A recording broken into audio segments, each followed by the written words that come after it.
Hey guys, welcome back to the next episode of the G&A podcast. I am your beautiful, blonde, blushing goddess of death, Juvidu. And I am your number one Monster Girl reviewer, Soberoni. And we are back again with an episode where we talk about all things anime. Before we get into our weekly reviews, let's start with our first section of the podcast, which is This Week in Anime. So basically, Violet Evergarden is we are finally getting the movie. It's coming to US theaters. Yay. Wait, does it say when? Early 2020, so Not probably a specific. couple of months. Yeah. Apparently it earned about 6 million in US. Like, no, as in like US currency, not in Yeah, not in actual because it America. didn't start in the US. Yeah. Exactly. Excuse me. But yeah, so obviously I'm not sure if you guys know, but we here at G&A Reviews, we are a big fan of Violet Evergarden. Yes, one of our best shows of, was it 2 seasons or 2 years ago? Or last year? It No, it was was two it years was ago. 2 years, yeah. It was 2 years ago. An anime that does something very rare and made me cry. Same. Not a lot of anime make me do that. So yes, anime is very good. I can't wait. I can't wait to watch this and then just everyone starts just crying in the middle of the theater. Yeah, and I'm imagining a lot of people are going to go just for also to support KyoAni. So that's also probably going to be a big thing. I know I'm going to try to get tickets to go Oh and see fuck it. yes. Hopefully they have. I'm pretty sure they will at AMC in Manhattan. So if you guys are in the area, let me know. Maybe we can go see it together. Yeah, it'd be a cute little date. Mm-hmm. All right, Oni, what do you got for us? So speaking of other great anime, we have Higurashi getting a new anime project by Studio Passione. So Studio Passione released this little snippet teaser with a picture of Reina and her new design. It actually looks pretty cute. They're going to. Did I say something? You said cute. If it's the same picture, are we talking about the same picture where she's covered in blood? Okay, she has like a blood drop on her and a hatchet. That's it. Reina's always cute, even when she's covered in blood. Let's not pretend. Okay. All right. Anywho, Well, they're everyone is releasing, entitled to their opinions. they're releasing a new Weirdo. anime project. We don't know if it's going to be a remake of Higurashi or if it's going to be like an adaptation of like some other, Higurashi spin-off novel or something. So it'll be interesting to see. If you don't know who Passione is, they're actually behind Interspecies Reviewers this year, or this season. They're the ones doing that. They've also done Citrus, which we enjoyed, and they've done one of Drew's favorite shows of last year, High School DxD Hero. So, not everything can be perfect. Not every company's perfect. So suffice it to say, this could be a hit or miss, but I got my eyes peeled for it. If it shows up in our watch schedule sometime soon. I'm just like, I just really don't understand. I just don't know where they plan on going from here. Like, I don't actually understand. I'm kind of hoping it's a remake. I'm just hoping it's a remake because, honestly, I liked the original Higurashi, but I don't think it holds up as well if you watch it now, especially because it was done by Dean. And I feel like if you can do like a reimagining of it and make it more modern, like just in terms of not the setting, but the character designs and the just feel of it, I think it'd be a really good horror anime. So, plus that means then they could probably get a green light for Umineko. Who knows? Oh, you know what? I'm willing to let Higurashi be the stepping stone for Umineko. Yes, same. Absolutely. Well, let's remain hopeful about that. But until then, let's move on with our weekly review, where we talk about all the anime that we've been watching this week. So without any further ado, let's get started with the lesbian anime, aka Eizouken, episode 2. Yes. Yep. Episode 2. So this episode and this series, I'm kind of conflicted on because from a technical standpoint, this episode was very good. Animation was great. There was a lot of those little cute moments, and when they had the transitioning between the reality and their imagination. It was good. I'm just not. I don't know if I'm liking the direction of the story and the genre. My problem with this is that this feels.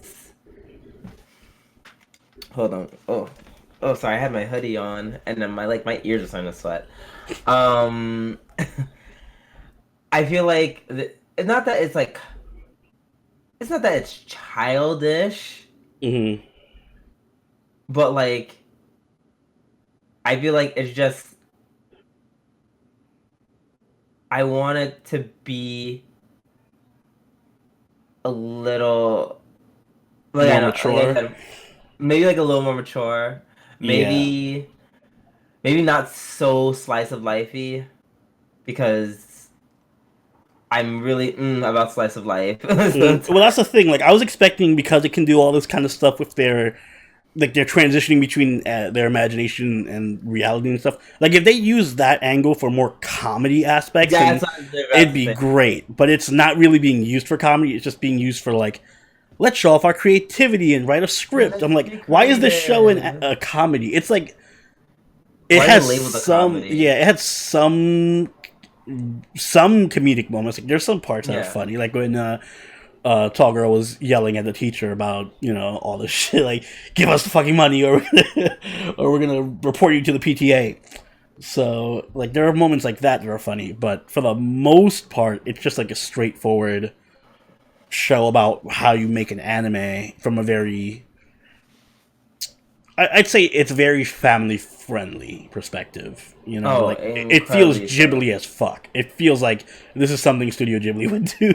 Yeah, it's something I would be watching on Disney Plus or something. Oh yeah, this had an anime section. If Disney Plus is picking up anime, this is one that they should pick up.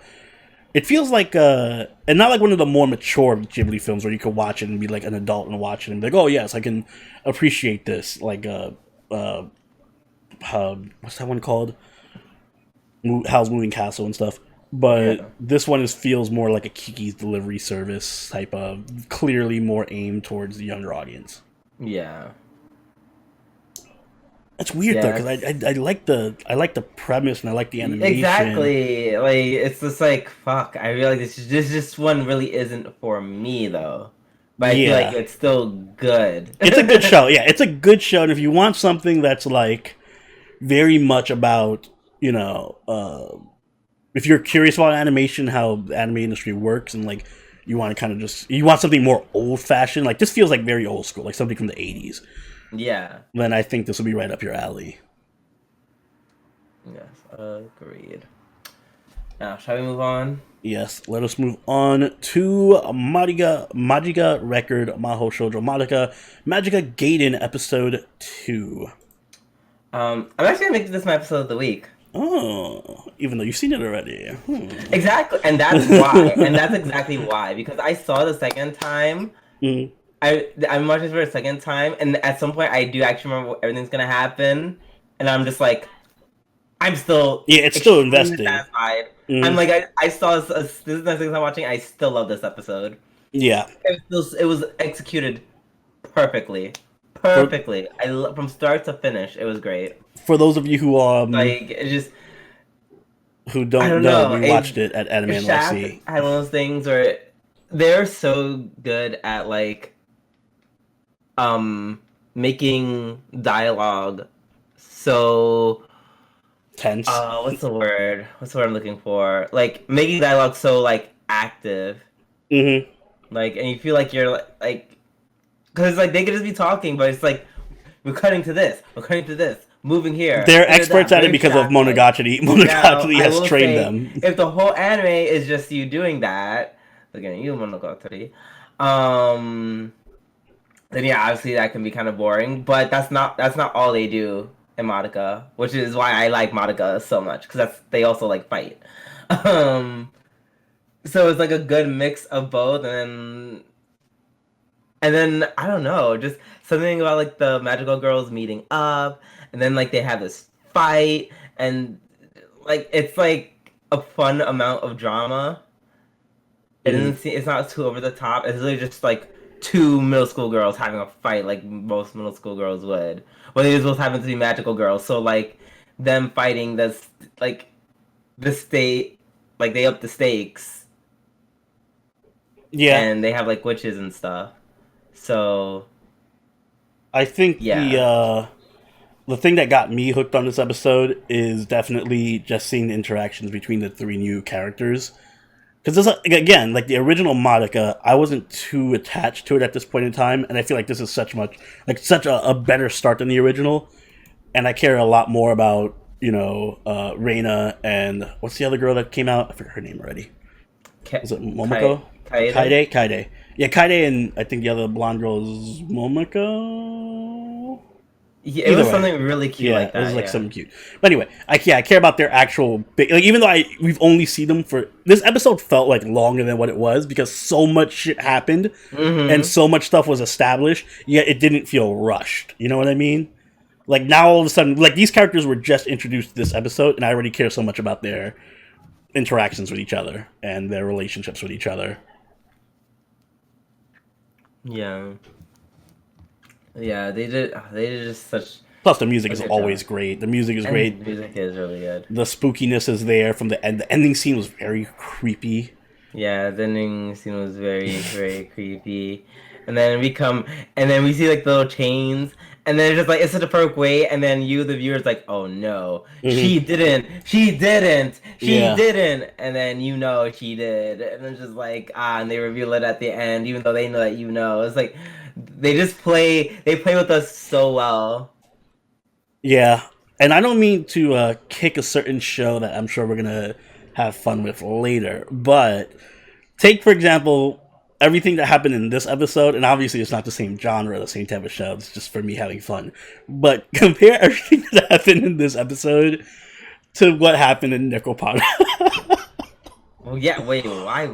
I'm just saying. I'm just saying. Like I was the whole time watching Nekopara, I was still thinking about Madoka, and I'm like, shit. So much stuff happened in Madoka, and this is just cats fucking around.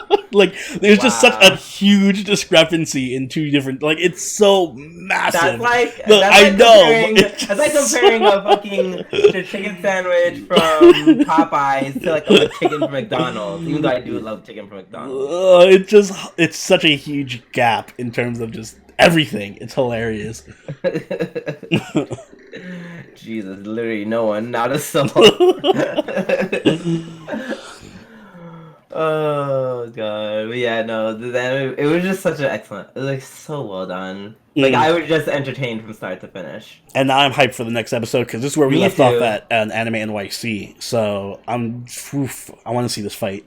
Yeah, and this is episode 3, so they're all gonna die. And they really ramped up into it too. I'm like, ooh, so I really hope Kaede doesn't die. I feel like Kaede is gonna die. Maybe Reina might die. Either Reina or Kaede or Momoko. No, my god. Momoko's blonde. She might fucking die. No. Yeah, oh god. She's the blonde big sister of the group. Exactly, and she was the one fighting and everyone likes her. Yeah, she's dead. Oh no. Yo, imagine they take a complete 180 and Iroha's the one that dies. And oh my god, bitch, I'd be gagged. Oh my god. Yeah, we're hyped for this. Oh, cannot wait. That anime is so good. Yes. Alright. So let's move on to Aru Kagaku no Railgun T pose. T posing.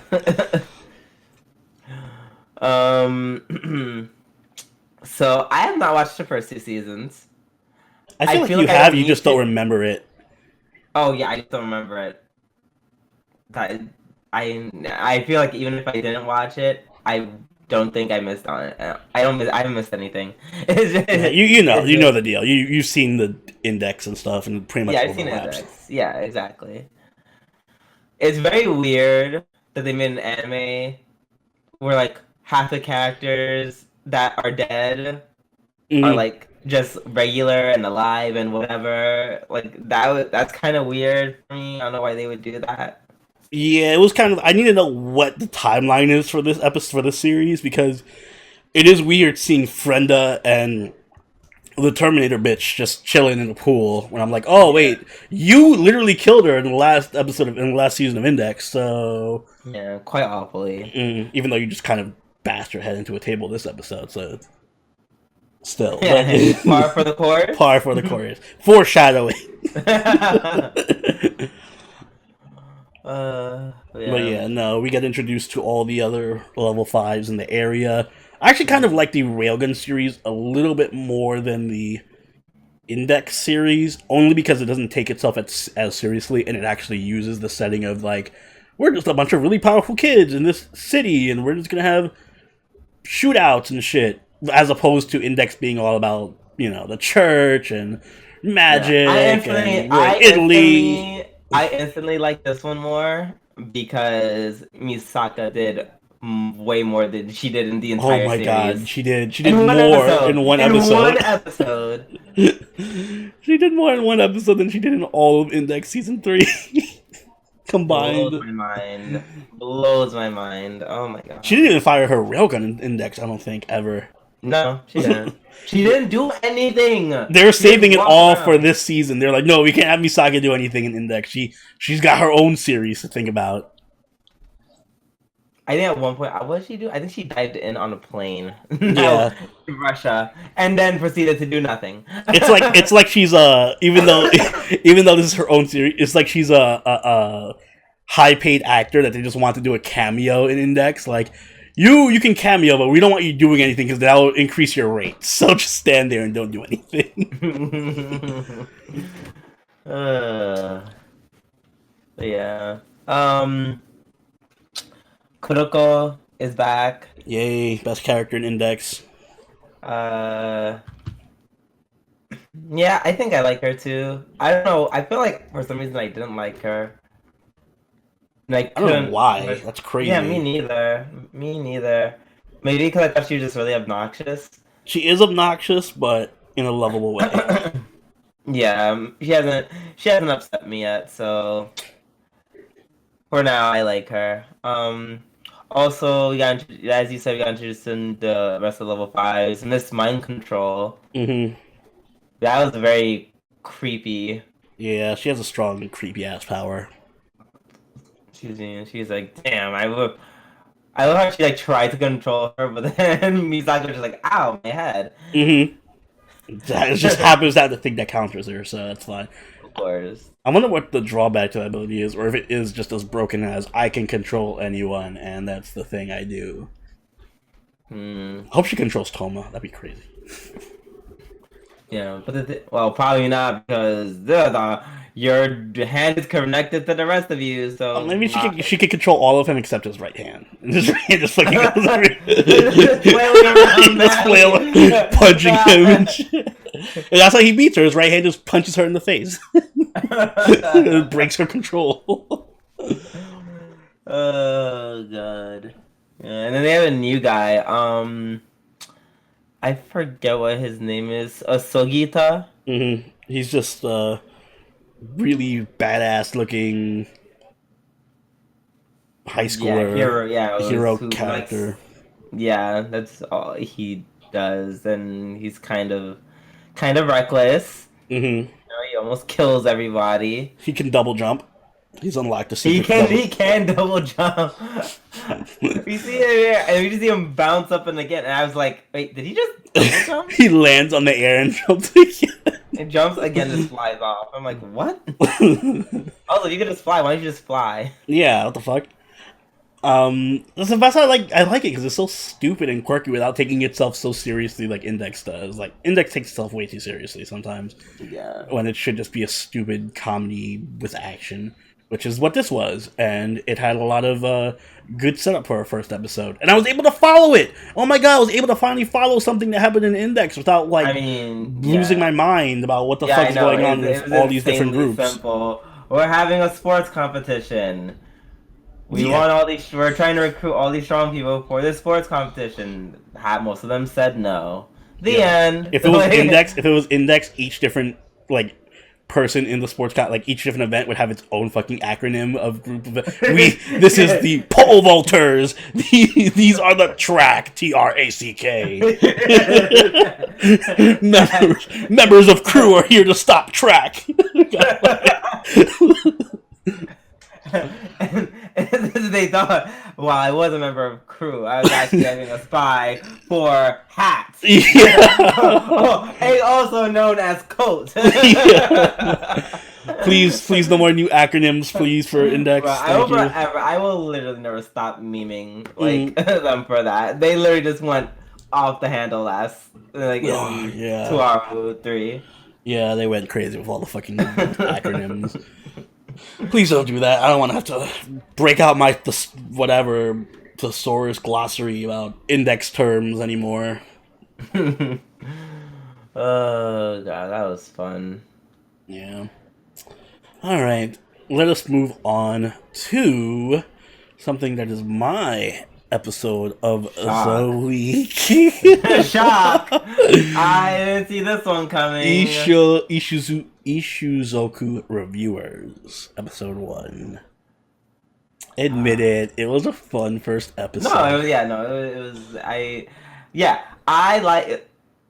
As I said before, I like comedy ecchis. I like ecchis as long as they have comedy. That's pretty much what this was. It was, and I therefore enjoyed it. There's every once in a while there's a comedy ecchi that just goes so over the top that you just have to appreciate it, and I feel like that was what this did. Somehow it managed to deliver more than even the manga did, because the opening was great, the ending was great, and just all the random censoring and close-ups of Cream's bulge and all that stuff was... Oh my god. Yeah. Excellent. Plus great voice acting. I cannot unsee that. Also, yeah, I love how they're like, oh hey, I'm a boy angel. I just have a penis and vagina. Yeah.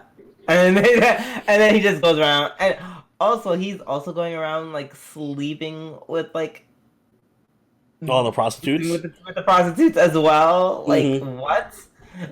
Yeah. I'm what? So I guess if you're into shotas, look no further. If you're into shotas or lolis, or trap, so how many boxes is Cream checking off right now? Angels. The angel. Oh my god! Wow, he's filling up the tags all by himself. Yeah, one doujin of him is gonna have 50,000 different tags. Yeah, no, it was great. I love the premise is just hilarious of having these fantasy adventurers run around to different brothels to just review the prostitutes in the fantasy world, and it kind of is realistic. I feel like if there were a fantasy world like this, there would be a shit ton of sex workers. And there'd be a shit ton of people interested in sex of various species. Yeah. Yeah, if so many existed like this. Yeah, absolutely. And I feel like this is a good show to just watch with someone, provided you have someone who's degenerate enough to watch the show with you. If you're fortunate enough to have someone like Drew by your side watch this with you. Yeah. I mean, I don't think that makes you degenerate. I just appreciate the comedy of it all. I like that it went with the there was enough fan service where there was fan service clearly that was meant to be fan service, with the elf, but then they also were like, no, we have to be even-handed with this. We got to show clearly who wasn't 50, 70 or 80-year-old woman and her sagging tits too. Yeah. Oh, I love that they kept going back to her. Yeah. I love that they all have this very clearly different tastes. This elf dude, he doesn't care what they look like. He just cares about their mana or whatever. Like everyone's like, whoa, the elf girl's like she's hot as hell, and then well, the main guy said that. I do not know Everyone the else names at all. Stunk is the main character. Stunk. Very appropriate. See, I can remember their names just because they're so original and short and not Japanese, which helps. Yeah, Stunk is like, I don't care, she's hot, and then the elf is like, no, her mana is old or whatever, and then the other dude, oh yeah, everyone preferred the older woman. Yeah, for various reasons, like the beast man was like, listen, I'm a beast man, so smell matters to me, and I smell better than everyone, so elves smell like shit, and which is crazy. I would never think, I'm like, can they not just put on like perfume and stuff? Yeah, deodorant. Do these things not exist in that well, world? it's a fantasy world, so probably not. Maybe just like various perfumes. Running water and soap. Like, Jesus. Yeah, and the halfling was just like, no, these are both old people, but at least the old human is rarer and knows what she's doing or something. Yeah. So, and I just like the maid. The bird maid is really, really cute too. I liked her interactions with the main character. Mm-hmm. Yeah, I don't know. This is very solid. Yeah, very solid comedy. I think if you want a good comedy and you want a good ecchi, you can find them both in this show. Well, I know. I'll tell you where you can't find them. Though. Yeah, I was gonna say. Well, this is the viewer's choice, guys. Nekopara, episode 1. Mm-hmm. Let's see. The scene where the two girls were like fighting, literally like cats, like that. Mm-hmm. That was funny because they actually did sound like cats. Yeah. So that's literally the only part I care about this episode. I'll only take it away. I'm done talking about it. I just want to say we had the choice. This was the viewer chosen poll. Fuck! I just realized the picture I picked. Well, I guess. Whatever. YouTube, don't demonetize this, please. Anyway. Ignore the pantsu in the picture. I just want to say that we put this as a viewer choice. You guys can choose any show that was airing this. There is a show. We went to you guys, like, all right, guys, do you want us to watch this show about this couple who fights demons and ghosts, and it's a mystery by a really established studio? And you guys were like, nah, fuck that. Then we're like, all right, well, there's this killing game style show called Darwin's Game where, you know, it's an actual good version of King's Game where you have to kill each other and there's really hot girls and cute guys or whatever and all this crazy shit's going on. And you guys were like, nah, fuck that. We want you guys to watch Nekopara.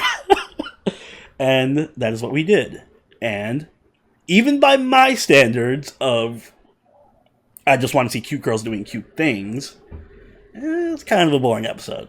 Because literally nothing happened. Nothing happened. And I'd be fine with nothing happening if it was like funny or ecchi or mildly entertaining in some way, but it really was not any of those things. You can only get so far on just pure cuteness and vanilla-ness, which coincidentally is also my favorite character, Vanilla. She's really cute. She reminds me of Laffy, except Laffy was much better.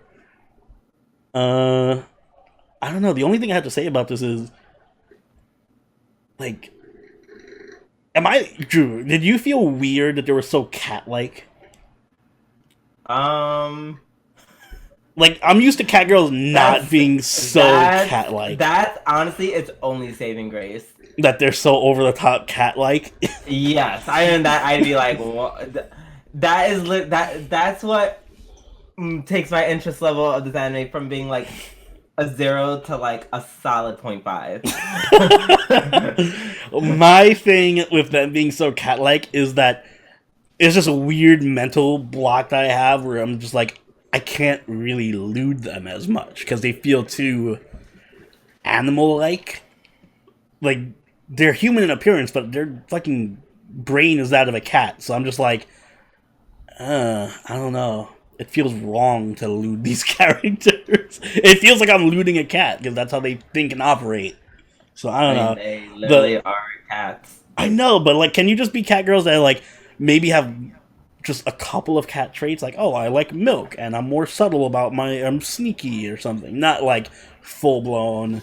I need a cat toy, and I have my hands like paws all the fucking time and shit. I don't know. They feel too cat-like for me to lewd. I feel like I'm lewding a cat. Also, I feel like, I don't know. I don't think I would... I guess maybe if this was more ecchi, maybe this would bring my interest into like a 3 out of 10, but they don't, which is weird because they're wearing very provocative outfits. Like, yeah, it's so weird that they have so many opportunities for ecchi, but they really... There's like the only ecchi moment was the butt shot of Coconut when she was like hissing. That's it. Everything else was pure. I am so surprised you know their names. Their names are easy. They're all named after flavors: coconut, chocolate, vanilla, maple, cinnamon. I forget the last one. Really? Yeah. Wow, I didn't even pay attention because it's anime. Wait, was Coconut the tan one? Yeah, the tan. Yeah, one I think she's my favorite. Yeah, she's everyone's favorite because she's beautiful and also the most fun, I think. Chocolate's just kind of dumb. I'm not a fan of chocolate. Damn. I'm sorry. I mean, you're not wrong, but Jesus. I will say that this show makes me want to play the game because I'm like, all right, I know the game is clearly more lewd than the show, and they should have done something that's at least a little more ecchi. Maybe the next episode is ecchi. Even the tag on Anitra doesn't say ecchi; it just says a comedy romance. Oh, romance. How is this a romance? How is this a comedy? It's not funny or romantic. I would just say slice of life. It's a slice of life about cat girls who cook and serve pastries. And I'm not hating on the concept. I actually do want to play the game because even though I'm having this mental block of being able to lewd them now, I'm sure that block will be hurdled soon enough because they are very attractive. So I feel like that hurdle won't last for long. It's but a temporary blockage. Yeah, ill. Phrasing. But yeah, I don't know. It makes me sad because they're so cat-like. I feel like it's like I'm not even gonna try to be invested in it because I know they're not going to, Well, I was gonna say they're not going to meet up my expectations, but I guess the funny thing about that is I have no expectations of the show. I'm just saying I know what it could be in my head or how good this could be, because then they could just make it full like stupid cat jokes and they're just being dumb because they're cats. I was telling Oni it'd be funny if they just had like this one cat character who's like, like an actual cat or actual mean cat who just like, I don't know, walks up somewhere, just smashes something and then walks away. Or like she's serving the pastries and she just throws that shit on the floor like, fucking pastries. This show either needs to be more lewd like or it needs to be more bad. Because right now it's not bad enough for me to enjoy like how bad it is, Like Get No Guardian was horrible, but at least it was fun to talk about because it was so bad. I feel like this show needs to be more bad. It needs to be something really, really horrific needs to happen. So we have more to talk about. Because we've exhausted our topics and I have nothing else to say about this episode. So I didn't. I said what I said at the beginning, and that was it. Alright, well, let us move on to Boku no Hero Academia, Season 4, Episode 13. The Deku episode.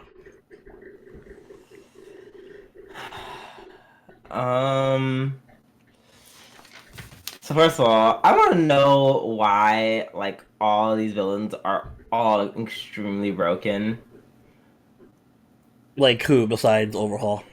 Like everyone. Like they're all these villains are like extraordinarily strong. Like what happened? They're usually not this strong. Like I feel like Toga's is not that strong. I'm gonna say Toga's not that powerful. She's just very he makes doubles of things, which is like That is a strong one, but not as strong as I steal people's life forces. I control inanimate objects. Yeah, that was really effective though, stealing the life force, because it kind of fucking debilitated You're stealing people's life two forces. people. Yeah, and you're making yourself stronger. I mean, it didn't really work out for him. So.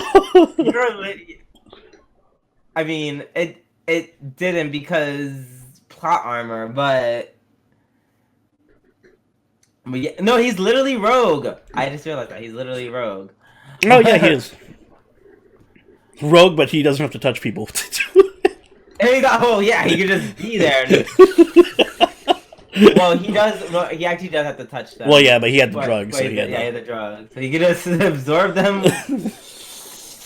Like just just give the good suck and. Mm-hmm. I guess he doesn't get their power. The guy from the last episode is really broken. The time clock dude, Kronos or whatever the fuck his name is. I forgot what he did, but yeah, he stabs you with his hair and like slows down your body or whatever, and he can just keep stabbing you to slow you down. Like that's fucked. That's too OP. Overhaul's ability just makes no sense. I feel like Overhaul's ability was just like, we need some dude who, I don't know, just can be really big and like reconfigure his body just so it looks really cool. Overhaul is like someone, so whoever's creating the anime, just, I don't know, did maybe do like a cute little bump of coke and just watch too many episodes of Full Metal Alchemist Brotherhood. And said, that's what it looked like. It looked like the transmutation stuff. Exactly. That's exactly what it looked like. They're like that. I want to do that. Yeah, I was watching. I'm like, man, this animation looks familiar to something I've seen before, vaguely. Really, his whole power is literally being able to take something apart and put it back together another way. That's literally the whole concept of Full Metal Alchemist. He wandered in from Full Metal Alchemist Brotherhood. He's a rejected villain from there. I like that we got a clear answer on what Aries' powers are, like the reverse, like sending back time or whatever, reversing time. Mm-hmm. Pretty interesting. Also OP. But I like that they gave us an excuse to go see Super Saiyan Deku, which was awesome. Obviously, that was the highlight of the episode. Yes. Ultra Instinct. Ultra Instinct Deku is fucking... He even had like a minor change in his hair color. It was like light green instead of dark green. Yeah. And that one shot where he is punching Overhaul, and you see like all the like 50 fists come out of the sky, and it's all purple and orange and shit. Yeah. That's one of the best shots in an anime I've ever seen. It was so hype. Yeah, definitely. It was so awesome. Like, animation was great. The fighting was great. The feeling of it all, the shonen of it all. It did what it had to do. Like, yeah. It left me feeling very satisfied. I think the only low point for me was the random weird insert song when Eri jumped off the platform or whatever. I'm like, I get you want to try to be emotional, but I don't know. This weird song with lyrics. I'm like, why are you playing this song? Sounds like Celine Dion. Implying that there's a bad time to be playing Celine Dion. If there is a bad time you're playing Celine Dion, it'd be during that time when when Harry's escaping and there's a giant ass fight going on. Excuse me. I don't know. I don't really remember the song, to be honest. To be perfectly honest. But yeah, no, I just remember, I don't know, I think if it didn't upset me, I think I was fine with it. Mm-hmm. Let's see, what else? But yeah, of course makes me wonder, can Eri use her powers to revive, Lemillion? Oh, definitely. That's the plot device they're going to go with. They're going to be like, we'll rewind time until you can get your quirk back, or we're going to rewind time till Night Eye is not dead from internal bleeding. We're going to rewind time until everyone is safe and happy and fine and healthy. Which is kind of like, I don't know, I feel like that's kind of cheap. I hope there's like more to it than that. Like, oh, she can rewind time, but she can't restore your quirk, or something like that. Yeah, so that there's like an actual stake, because my friend who is very much into writing, he's like, I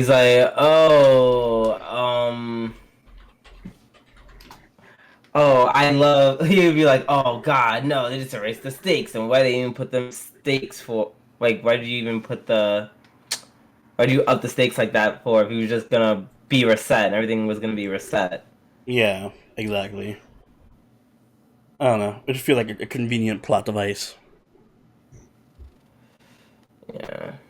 All right. So shall we move on to Fate Grand Order Babylonia? Yes, that's we shall. All right. Let's move on to Fate Grand Order Babylonia, episode 13.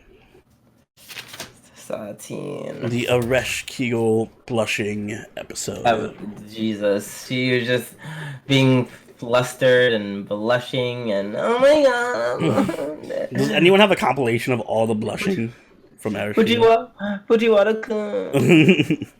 I want a whole list of just all the different blushes that she had. Yeah, it was cute. It was a good. Like every episode, this was a good episode. I like this was an episode that finally, like, Mosh was able to win by herself. Oh yeah, Mosh did something this episode.